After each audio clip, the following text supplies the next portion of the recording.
Sadashiva Samarambam Shankaracharya Madhyamam Admadacharya Paryantam Vande Guru Paramparam Ishvaro Guratmeti Mochi Veda Vibhagine Vyomabda Vyapta Dehaya Dakshinamurtaye Namaha Sava Vedanta Siddhanta Gocharam Tamagocharam Govindam Paramanantam Satguru Pranatoshmaham Om Om Shanti Shanti Shanti Om.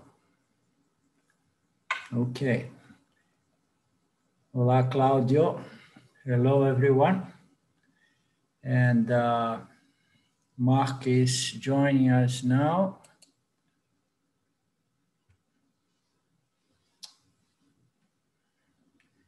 Hello, Mark. Hello, Ruth.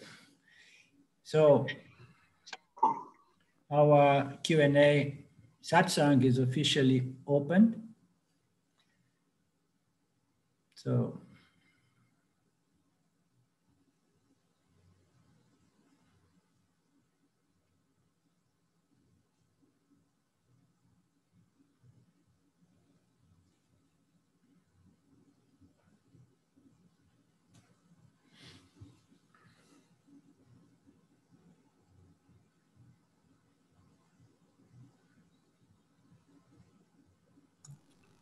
so you have questions? Go ahead. Yeah, Claudia. Yeah, I also have a question. Yes, please. I want to. Can you speak a little closer to your mic or a little louder, please? Yeah, let's see. I have some problems today. Let's see if. Hello, you can hear me? I hear you. We just ask you to speak a little closer to the mic. Okay.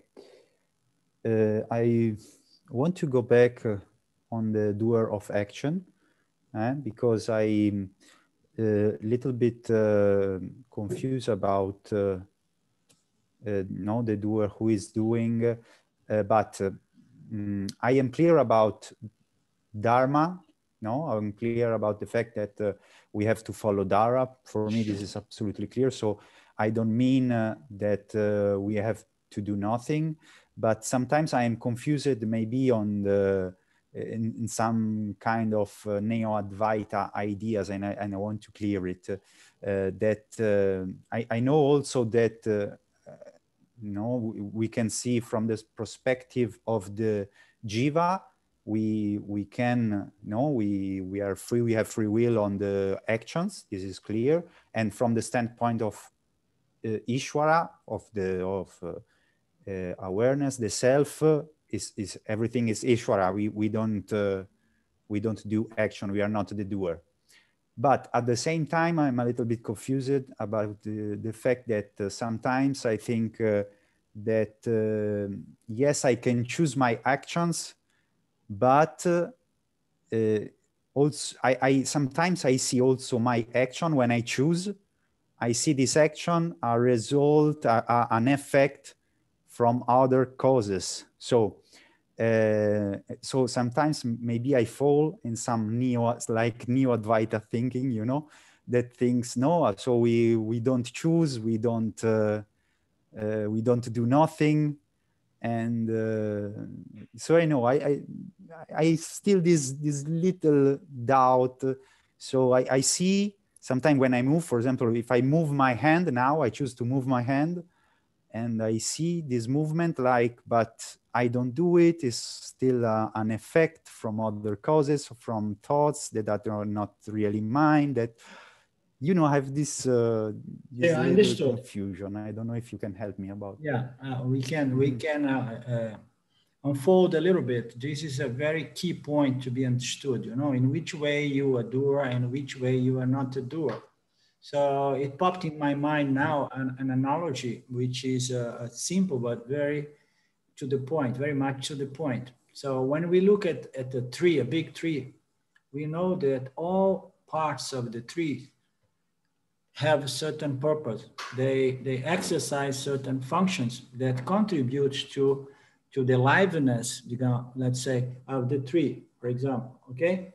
So the leaves, they are there, you know, fulfilling a certain function, which is going to help the tree, and so the branch, so the roots, everything in the tree is contributing to sustain and maintain this tree, okay?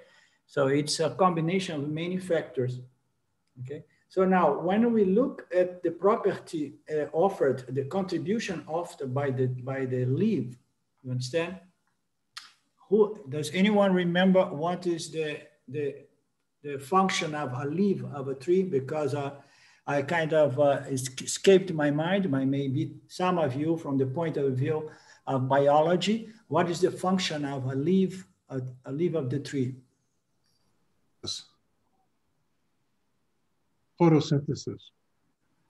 Yeah, it captures energy. Captures energy from the sun and exactly transmutes to material. Yeah. So photosynthesis. Yeah. Yes, Mark, you work with trees and plants, you know it very well, right? You understand the function of the leaves, huh? Yeah, that's correct.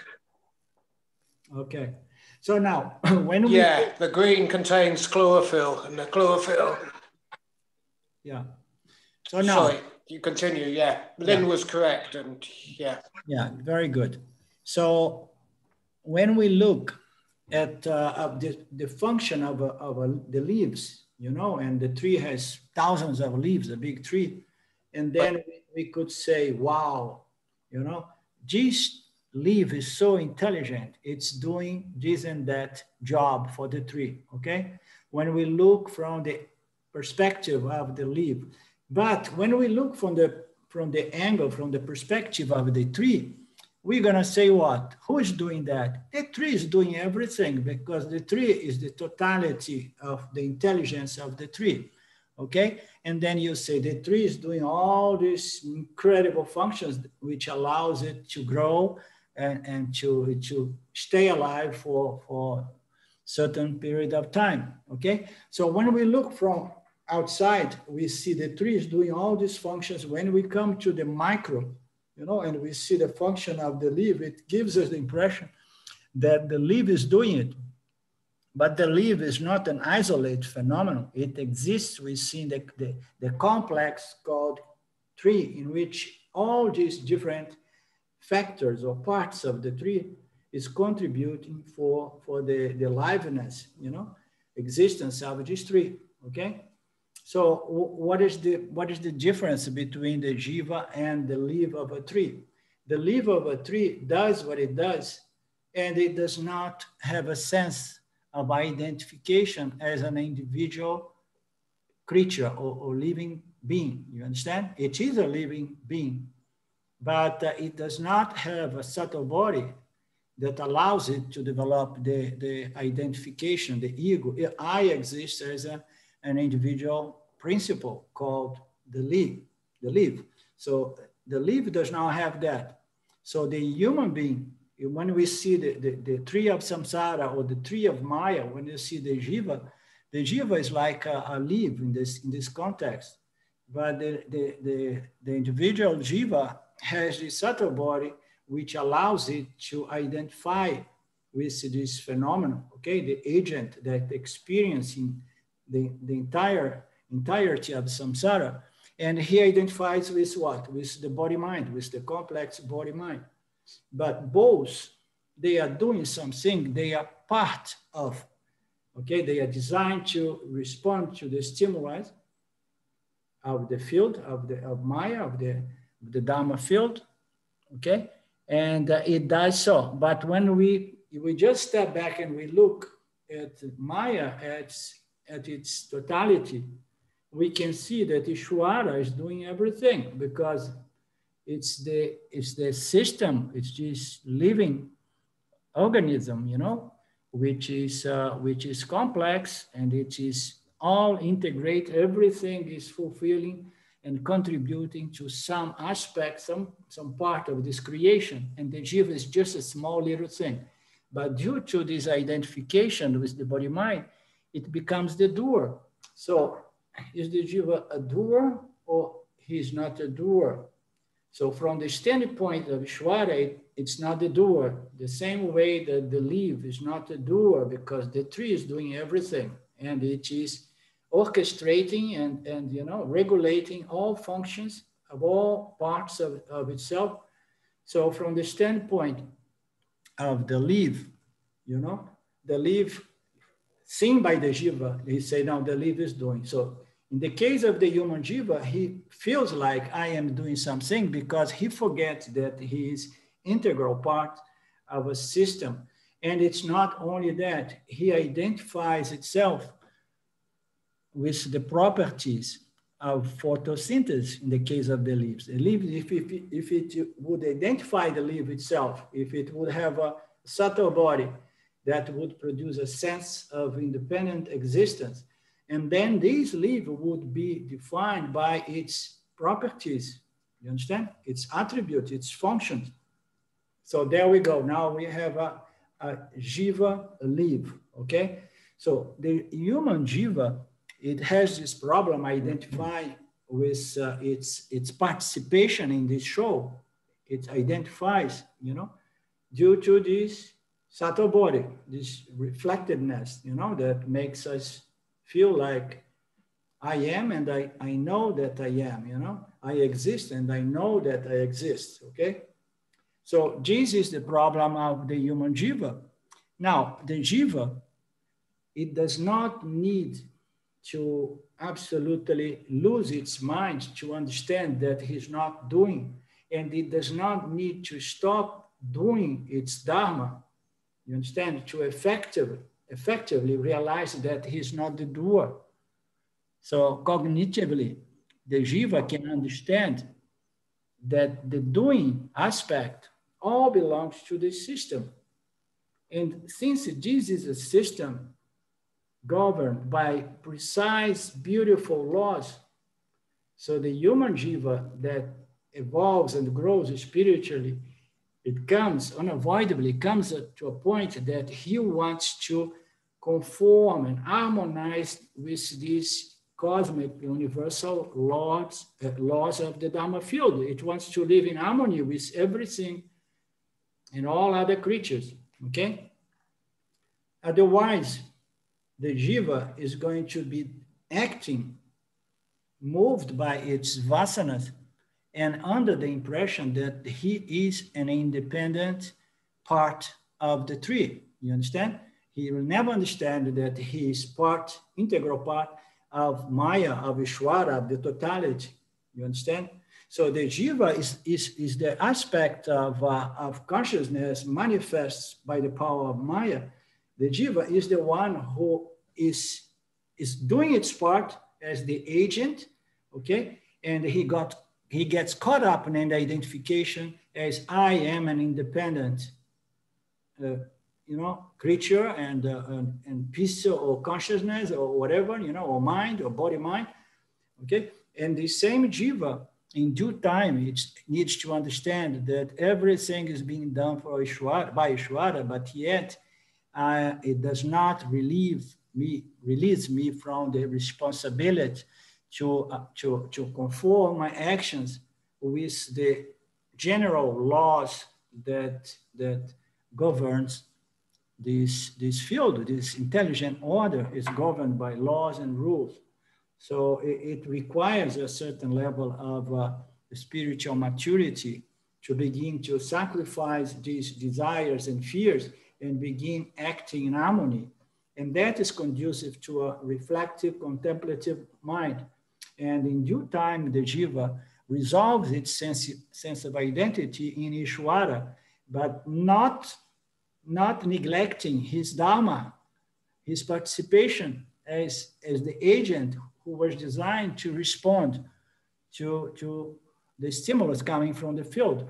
So the two things exist simultaneously, you understand? Why? Because the jiva has transcended the notion that he is the independent body-mind, you understand?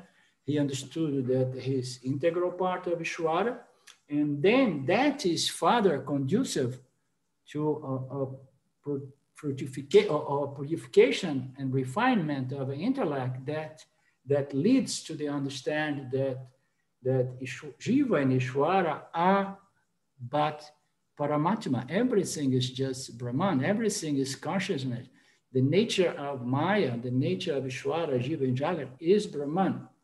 But first, the Jiva needs to understand that although he was decided to act, to respond, this action should never be claimed to be my action, okay? And the results of my actions, if the individual Jiva comes to the point of understanding the fundamental cause of psychological problem, the fundamental cause of psychological problem, suffering, is this identification with my actions, with my thoughts, you understand? With my decisions and the sense of responsibility for my destiny. So I'm responsible for the results of my actions, you understand? So this is conducive to psychological suffering. We all know that. And the Jiva can understand that he needs to let it go, understand the bigger picture, allow Ishvara to operate. And what's the way we can allow Ishvara to operate? By conforming our actions with the rules and laws of Ishvara, this cosmic, intelligent, precise laws. So that way we start walking and living our life, dedicating our life, our actions to the total, to the overall picture, to the system, as part of the system. You understand? Following my secondary nature, yes, because the Jiva needs to follow the Jiva nature. But the Jiva nature of this inquirer, this spiritual being, is no longer, the fears and desires and aversions nature. It's a nature that is going to be sacrificing desires and aversions, into Dharma. No, I'm gonna respond in harmony with the field, with everything, taking account the need of the total and so on. Mm-hmm. I don't know if it helps, Claudio. Yeah, absolutely. Yeah, the metaphor is very, very clear now. Yeah, okay. Very helpful. So we are designed to do things, but our actions, they need to be on a moment-to-moment, daily basis, consecrate or dedicate to Ishvara by the understanding that the Ishvara is doing all of us. But he has our participation because Ishvara gives us the power to choose. The moment that he gives us the power to choose, he puts us in trouble. But at the same time, he provides us with the scriptures on Dharma. And then we can conform our decisions in regards to our actions to the scriptural knowledge revealed by Ishvara. You understand? Mm-hmm. I tend to say that this is the only intelligent exercise of free will, is to act in accordance with these universal cosmic laws. So I'm exercising my free will intelligently. You understand? Because I'm sacrificing my vasanas in violation with these laws, my Adamic vasanas, my desires and aversion, my binding with desires and aversions. I keep sacrificing them at the altar of Dharma. So this is the only intelligent exercise of our free will. Otherwise, we're going to be using our free will and acting not with the spirit of dedicating our actions to Ishvara, but we're going to act from the ego standpoint because I want to fulfill my desires and fears. I want to get what I get and avoid what I don't want. And we do that at the cost, most of the time, at the cost of the overall field, environment. Well, building off of that, then, how do I keep the universal laws, the laws of Ishvara, in front of me so I'm making better choices? Well, the most fundamental law is the universal law of no injury. You understand? So no injury is very easy to be understood, because anything we do or say or even think, you know, about somebody else, for example, you know, it's going to have a certain impact on ourselves and in the other or the others. You know? So we don't want to do anything that can be harmful to the other, because we wouldn't like anybody to do something that could be harmful to us.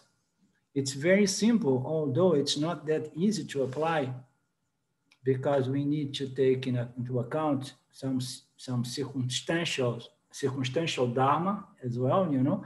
Sometimes the circumstance is such that we may choose something that may be harmful to some people, but it is unavoidable and it's the least possible harm.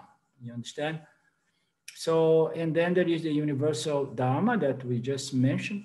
And then we have to take in account our swadharma, our nature, our fundamental program in our secondary nature as a body-mind construct. So we want to respect our fundamental nature as a jiva. Yeah? We want to take in account the circumstance, and we want to keep in mind the universal value of no injury, not doing anything to others that we wouldn't like was done to us. So as I said, it's very simple, very easy, and yet it's an art to be, you know, refined over our process, you know, because we make mistakes. Vasanas are there. When we see, we say things that were not really appropriate. A lot of the time you say things that are appropriate, and yet people get hurt by you, you know, you never know. And so you have to dance with all of that and find your balance and keep living to the best of our possibility, our ability, live a dharmic, fair, you know, life, treating others with respect. The most fundamental thing to me is to treat all human beings and all other creatures with respect and appreciation for their contribution, you know. So this is already big, to treat everyone with respect, with love and respect, Every human being is somehow in shortage of self-love, of this feeling of I am worth, you know, I'm a lovable person, you know, I'm worth being loved and respect and appreciated. And when you don't need to fake it, you understand the beauty of each one of us, the beauty of each tree, each leaf of the tree, you know. And then we offer our respect as we do to Ishvara. We do it by living, you know, relating to all other jivas in this kind of a way. You understand, David? And then our vasanas are going to be making us confused, because the vasanas will say like, okay, but first of all, I want what I want. And I'm going to go away fulfilling my desire in a very loving and respectful way. And that's where things get a little bit tricky. You understand? Because we want first to fulfill my desires, and I want to find a way to do it in a respectful and loving way. So we need to see the root cause of the problem, which is this belief that, you know, I am my body-mind complex, and I need to fulfill these vasanas, these desires for things, circumstances, situations, basically for security, pleasures, among many other things. You understand?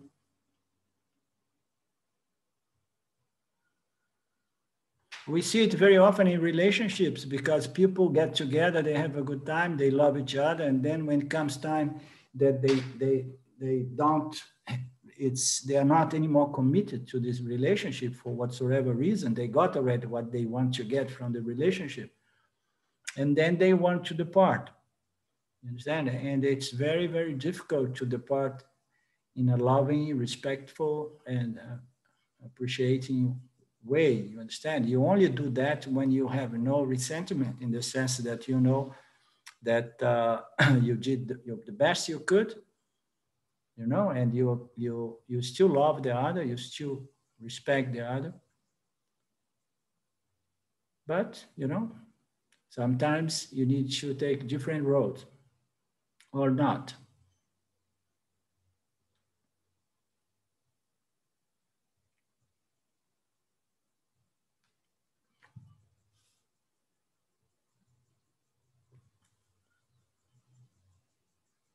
Are you the doer, Claudio?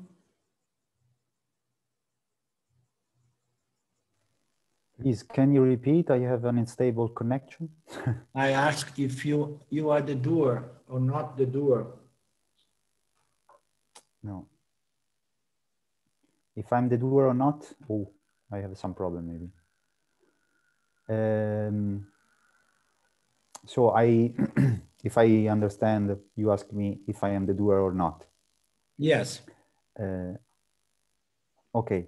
So no, now for me it's clear. I'm the doer. I'm not the doer at the same time. Exactly the same time.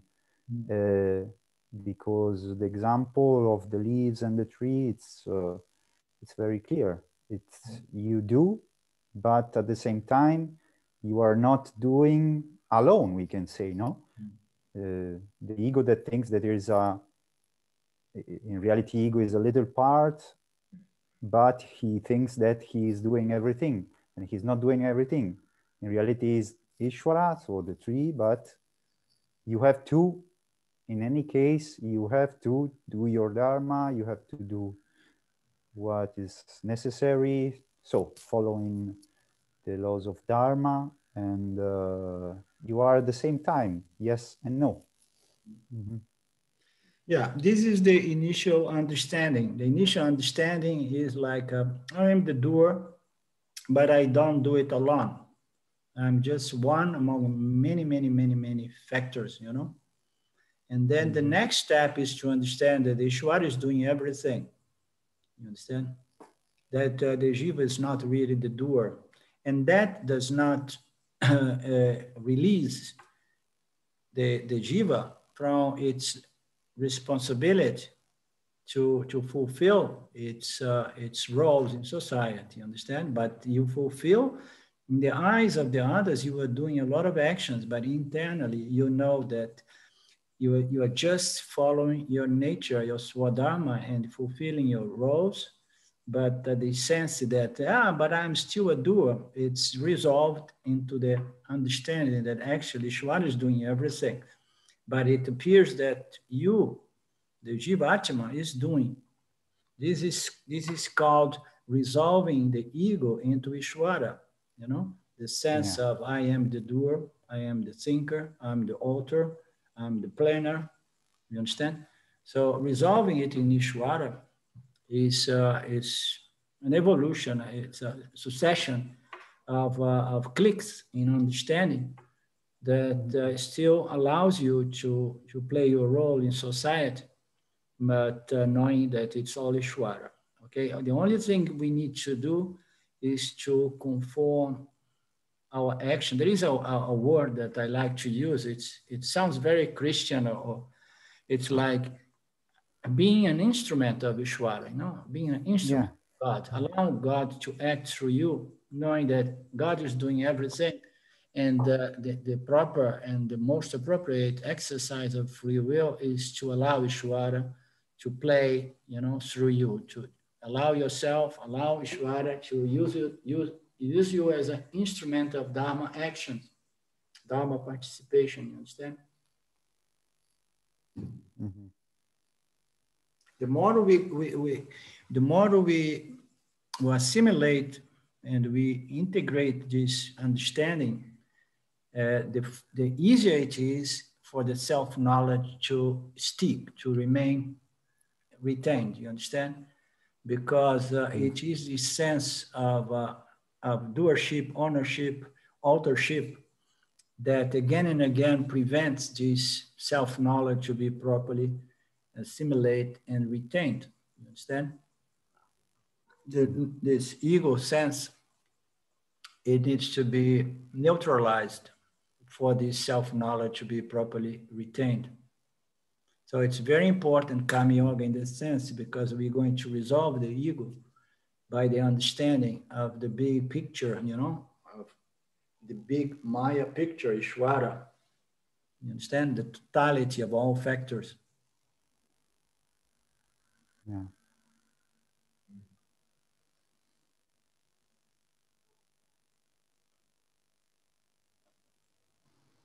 It will also be nice to make to do a synthesis like of the Dharma laws.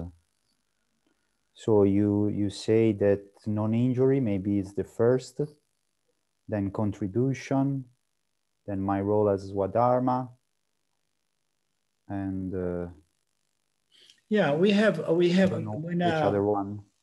There are in our text there are always some passage there that lists the laws of Dharma from the standpoint of the human jiva, you know. And when last time I was in India, I was really looking very deeply into a good bookshop there in Tiruvannamalai. I want to find a scriptural book on Dharma and Dharma alone. And then I end up getting into huge books, which is very much within the context of the Vedic culture, and the listing of what you should do and should not do, going into so many details, you know, that one may go crazy about that, you know. So within that context, they begin listing. But if you want to simplify, you go to some of our scriptures, some of our texts, and there, you know, in the Gita and in the Panchadasi, they appear as well. So you will see that there are the general rules that we need to follow, you know, to respect the elderly, our parents, you know, and so you have to observe all your roles in life, because it's not only respecting your father and mother, but you need to respect your children. And those are two different roles, you know. So in one you are relating to the other as a son, in the other you are relating to the other as a father, for example. So life requires a lot of talent and observations and intelligence, you know, because our roles keep changing, and we need to observe. But generally speaking, you know, we need to observe this universal value, which is no injury. You understand? If we observe that in details, we may see, and it's very simple. We keep in mind that I don't want to do anything that I wouldn't like was done to me. Yeah. You understand? So if I don't like to be lied, if I don't like to be cheated, to be influenced, to be manipulated, to be robbed, and the list goes. If I don't, everything that I wouldn't like was done to me. And that has to come, you know, first as I am doing my actions, because I don't want to do things that I wouldn't like to be done to me. You understand? So we may not do big scenes, but we may do little things there that somehow we consider to be acceptable. You know? So we may not do many things, but we are trying to manipulate, influence, instigate others to do this, and then all these little things. And then we need to put ourselves in the position of the others. And then we can decide if we would like that to be done to us or not, you know. We want to live a clear, transparent, you know, straightforward life without games, without, you know, manipulations, without these small little scenes, you know, we could say. You understand?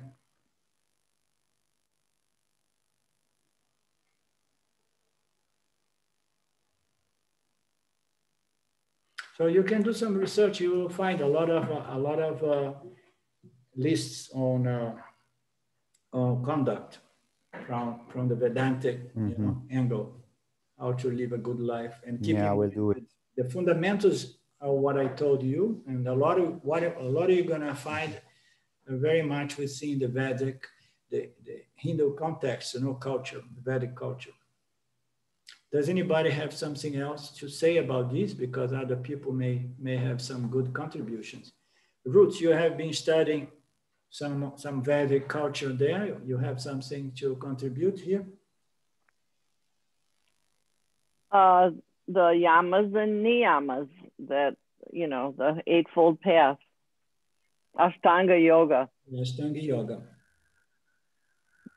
There you can find a basic outline. In every kind of yoga structure or spiritual structure, we have this observation of behavioral conduct, as a spiritual path. In Buddhism, we find it strong as well.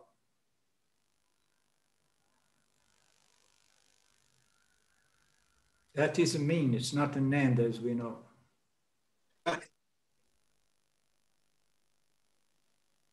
Like you say, Arlindo, I think it's very difficult to act skillfully in all the time, in all our actions. It's very difficult.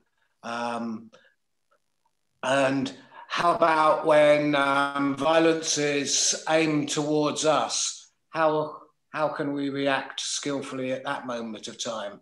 Yeah. This is a problem I have sometimes, how to not react to violence coming towards me, and to be passive in this situation. It's difficult.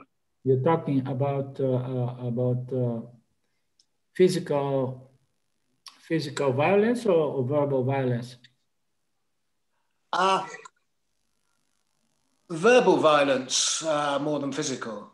Okay. Yeah. No, we don't want to be in that position as well. Yeah. And that is a very key point, because if we find ourselves in a certain situation, and the situation cannot be transformed, and you don't want to respond again and again in the same manner, with more verbal violence in this example, and then we need to remove ourselves from that karmic integration or condition. You understand? Yeah. But, we all have our roles, and sometimes it's a role that you want to keep for some reason. If it is out of neediness, and then it could be a problem. But if it is out of a sense of really responsibility, you stay with it, but always considering that on the other side, the others are willing to change as well. You understand? So it's up to us to stay with the certain circumstantial karma, or not. Understand? But it's not good to be attacked verbally or physically. It's not good. It's not a good environment for our vidyasana. No, definitely not. Because it's going to disturb the mind. It's good practice to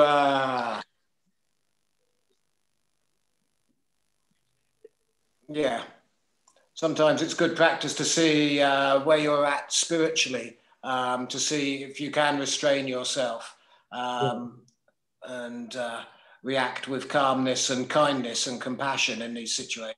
Yeah. So I find out where I'm at on a spiritual level by doing this, at least. Yeah, I understand. Yeah, it tests our detection, our forbearance, our emotional balance, or how we're going to react. Yeah, it is a good test. Yeah. But it does not mean that you want to be tested for the rest of your life.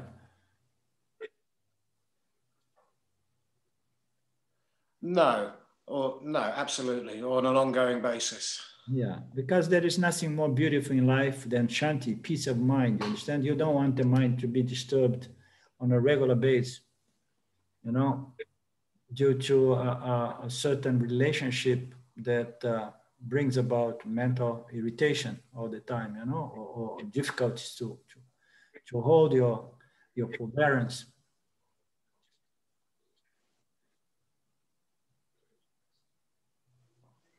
Yeah. Right.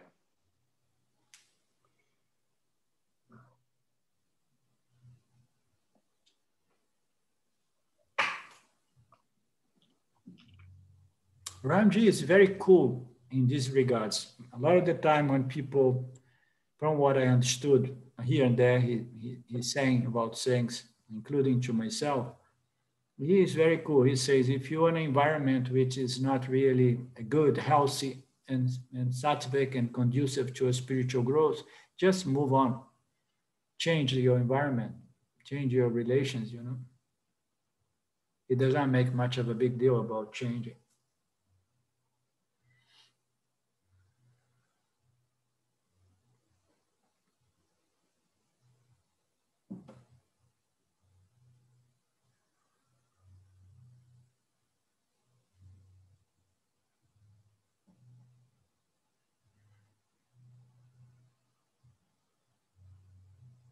It just strikes me, we have the choice. I mean, this is, the jiva is making choices, and the choice is whether to follow the laws of Vishwara or not, and then still letting go of the results. So there's still that component to it as well. That's very important. That's very, very important. So the jiva is going to be doing actions to the best of its ability to respond, you know, in a dharmic manner, and mistakes happen. So we do your best, we do our best, you know, and we try our best not be identified as the doer, and much less with the the receiver, you know, or the experiencer of the results of those actions. So we need to begin breaking that identification, you know, from the doing aspect of the action and from the receiving, experiencing the results. You understand? So we always have the option to say, okay, it's all Ishvara, you know, it came to me, but I'm not claiming it to be my action, much less the results of my action. So therefore, whatsoever I'm experiencing, I'm not claiming to be my, you know, my experience, my karma, and so on. You say that's all happening according to the Ishvara's laws, you know. That's very well said, you know. It does not mean that we don't connect the dots between our action and the results, and we try to adjust, you know, try to correct, connecting the dots between I did this and this, and then the result was conflict. And then we say, okay, it's all Ishvara, you know, I'm not going to take any blame here. I did what I could, the best of my ability. And we know that it's not easy, but I don't give up. So I don't claim it to be my results. So I don't put myself down. But yet I learned the lesson, and I try to correct my behavior, my response, my next, you know, with the future interactions, similar interactions, you know.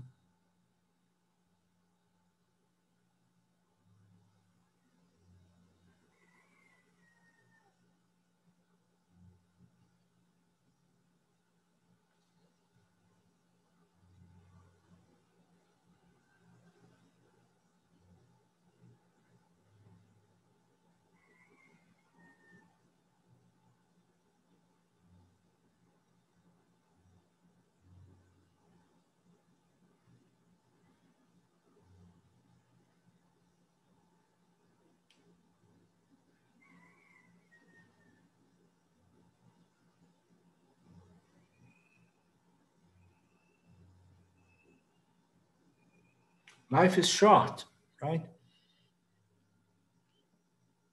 And we want to enjoy whatsoever we have left.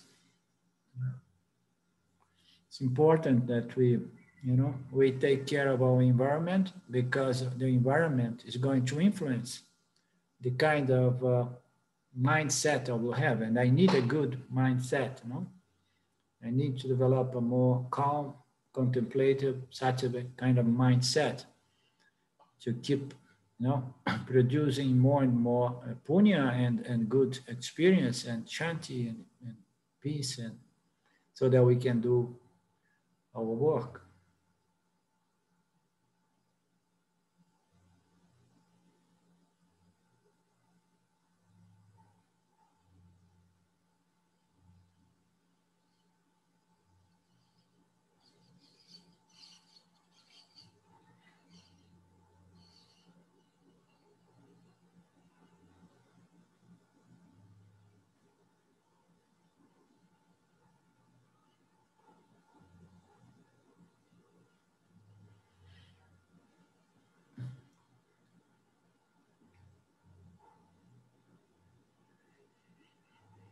So is everybody in agreement with our coming new program?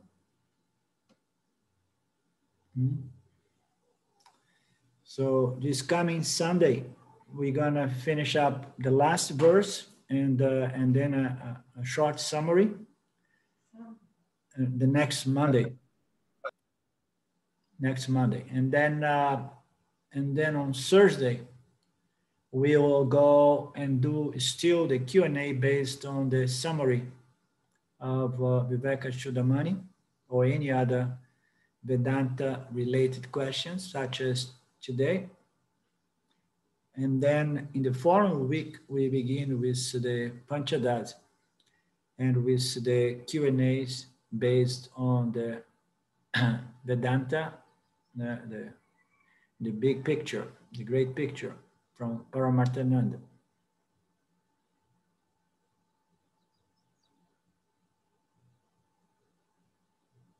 So I take the, just confirming. So it's the 8th of February. That is when we start the Panchadasi, and then that would be the 11th of February. Yeah. Start this whole thing. Yeah. So it's the week of the 8th is when we're going to start. So we're wrapping. This next week is wrapping up. Yeah. And you're going to do the final verse and a summary on Monday, and then we should have any questions for Thursday. So. Yeah. And we can. David is going to work out an email so that we can maybe invite some of our friends if we feel inclined. Since we are beginning a new class, a new course, we can try to invite some other friends to see if we can grow from G7 to a G10 maybe.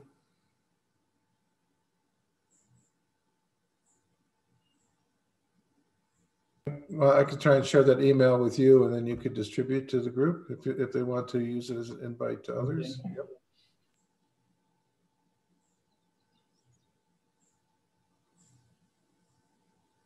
And I want to thank you, those of you who have been supporting me with some donations. I want you to know that they have been very, very helpful and important.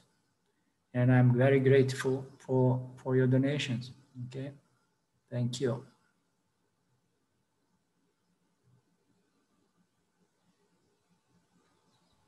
We are very grateful. Thank you. We are all grateful to Ishwara. As you all know, I love doing this, and but yet donations are much appreciated. Yeah, but they are not compulsory; they are spontaneous. Yeah. Anything else, Claudio? So, what have happened with your ego now? No, it starts to be very, very clear. I was on this topic about Dharma and the ego also before Vedanta. So it is something that I love, this topic. I love this. the Dharma laws. I was on that before. I don't have any idea about the real self. I never think about that before Vedanta. So this was something completely new, because as I tell you, I was a lot on like mindfulness and observing my physical sensation, my thoughts, and I never asked me who is seeing, and now it is there, and it changes, it helps a lot. And so I will have the complete understanding, you know, very, very also organizing my mind. Yeah. And maybe I have another little question about karma, maybe a silly question, but why good actions bring back good karma, and why bad actions brings back bad karma? Because it's only because Ishvara trying to keep a balance in the Dharma field, or I don't know exactly the explanation. Maybe a silly question, I don't know. No, it's not silly, because Papa is a way that Ishvara has to signal us that we did inappropriate actions, you know. It's an opportunity for correction. Okay. So we want to adjust our actions. And every time we find ourselves in conflicting or difficult or, you know, unfavorable circumstance and so on, we need to examine our actions overall, you know, previous actions, because they contribute to our prarabdha karma, our life circumstance. And only you need to be very mature to take full responsibility for whatsoever is unfolding in one's life, you understand? And we need this knowledge, these teachings to take full responsibility. And then we know every time there is suffering is a red flag. It's Ishvara saying, so you need to make adjustments to the way you interact with the field. Understand? So it's an opportunity. Yeah. So we want to live a life in harmony with the other creatures and the field, and for the sake of punya. But our goal is not just punya. Punya is not the end goal here. No? The end goal here is self-knowledge and moksha. But we like punya, but not for the sake of punya, because punya, it favors when we have good punya, good results, good spiritual punya. It comes with a more peaceful, more contemplative, more sattvic mind. So we don't want punya for the sake of enjoying punya, but we want punya because that helps the mind to have enough sattva and contemplation, so that we can submit the mind and intellect to these teachings of the Upanishads. Understand? So punya is important, although we don't want punya for the sake of punya. We want a sattvic mind, a contemplative mind, a focused mind, you know, an open mind, a free mind, you know, open to accept these radical declarations of the Upanishads, for example. So that's why we say the most intermediary goal of every seeker of moksha is to cultivate, to develop, cultivate, and maintain a sattvic contemplative mindset, you know, generally speaking, which requires a good lifestyle as well, yeah? Living in a proper environment, and so on.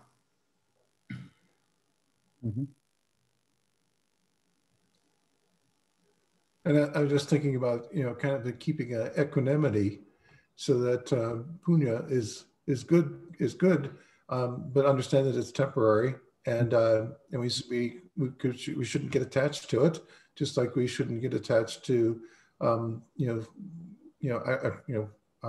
karma that is not conducive, and so we have to let go of both. So we really have, you know, we just have to accept results for what as they are, and not get attached to them.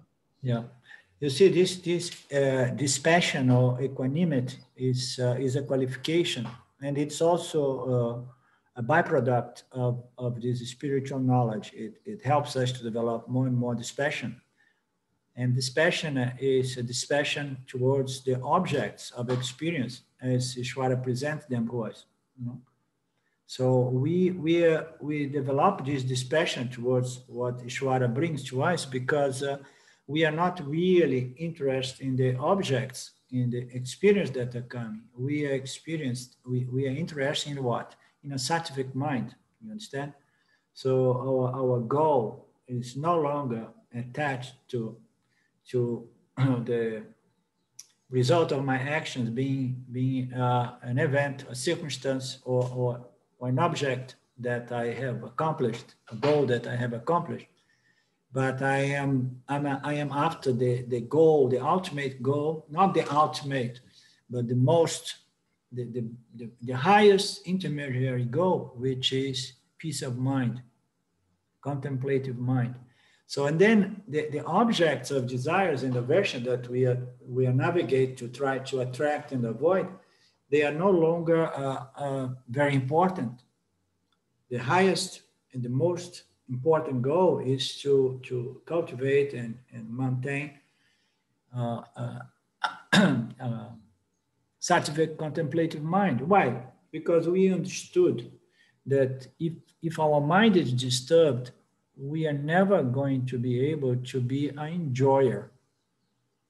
So we understood that to be an enjoyer does not depend on getting what we want at any cost. It depends on developing a certain mindset that can take whatsoever Ishvara delivers, you know, with dispassion. So the mind is our primary instrument, either to become an enjoyer or a sufferer. And we all agree that we want self-knowledge and moksha because we want to be an enjoyer. And we don't want to depend on attracting or getting what we want to be an enjoyer. So we want to work our mindset directly, developing, you know, a certain dispassion or equanimity, you know, which is a byproduct of the spiritual understanding that says, that establishes that the objects do not really have any intrinsic punya or value in themselves. So we want our interest is for the ultimate punya, we could say, which is a sattvic, contemplative, pure, purified mind.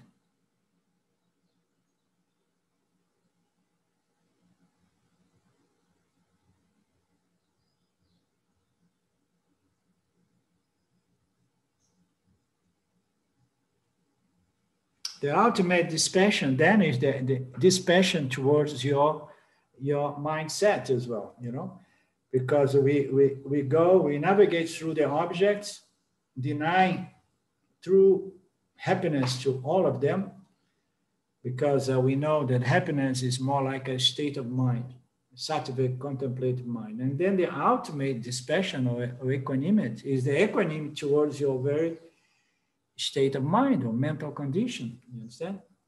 But that is a higher level of discrimination or a higher level of dispassion towards the state of the mind. The mind may be more rajasic, more conflicted, or this, and you are just like, okay, I still experience a certain level of peace in spite of my mental condition. This is what Ramji means when he says it's good when it's good, and it's good when it's not good.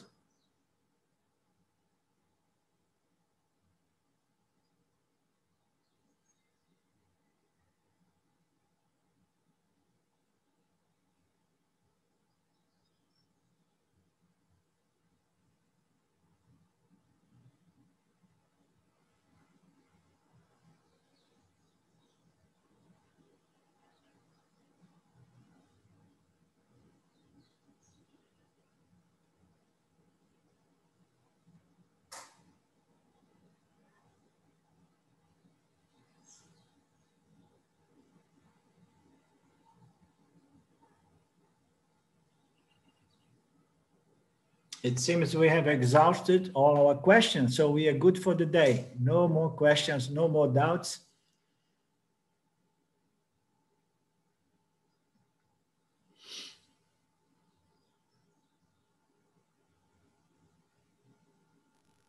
Now we don't have to forget. We have to remember. Because I forget. I see. I always forget something. You know, in the big picture, there is something I understand, and then I forget. Then I have to go back. Yeah, that's why Vedanta is often present as a picture, a view, a vision, the Vedantic vision. You know, when all these bits and pieces, they come into place like in a puzzle, and then it stays, you know, and then you see reality, Mithya, and you see Mithya, you know, from the standpoint of Satya, you see the true nature of Mithya is Satya. And then this passion is more and more effortless and natural. You understand? Yeah. But it's easier said than lived, as we all know.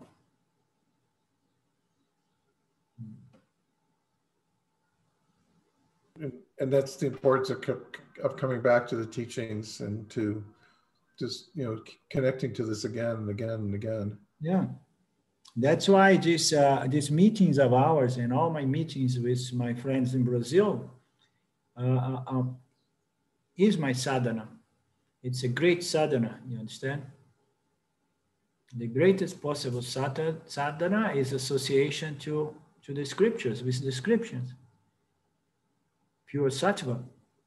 So the more associated we remain with the scriptures, you know, the more benefit, and the harder and faster and this self-knowledge remains.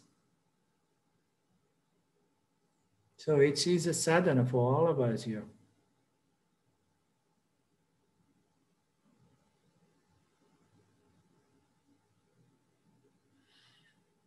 Okay. Thank you for the opportunity. And we meet again next Monday. Om Purnamada Purnamidam Purnamudachyate Purnasya Purnamadaya Purnameva Vashishyate.